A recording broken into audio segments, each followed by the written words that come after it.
Ang intense ng mga kaganapan ngayon sa abot kamay na pangarap sapagkat ikakagulat nga ni Doc Carlos ang gagawing pagsugod sa kanya ni Doc Robert.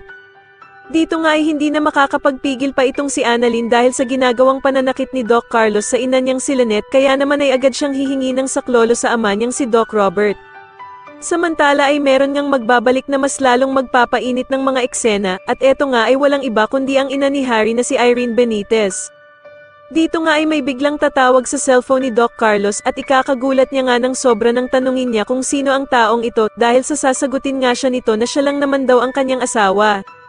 Sa kabilang banda naman ay maaktuhan nga ni Annalyn ang pananakit na ginagawa ni Doc Carlos sa kanyang ina dahil sa mahuhuli niya nga ito na sasampalin na sana niya si Lynette.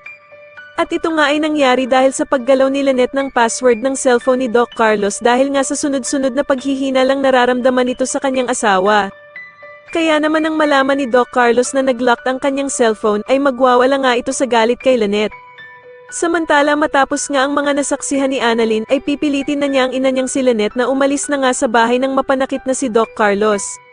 Subalit mapapaisip naman si Lynette na mas mabuting manatili pa nga siya kay Doc Carlos upang malaman niya ang mga sikretong itinatago ng asawa niya tungkol kila Moira at Zoe. Sa kabilang banda naman ay ipaparanas na nga ni Madam Lotus ang pinakamasakit na karmang mararamdaman ni Moira dahil sa tatatakan niya nga ito ng nagbabagang bakal. Kaya naman ay manginginig sa takot ang bruhang si Moira dahil sa sakit ng gagawin sa kanya ni Madam Lotus at eto nga daw ay remembrance niya kung sakaling magtagumpay nga daw siya sa kanyang paglaya sa loob ng kulungan.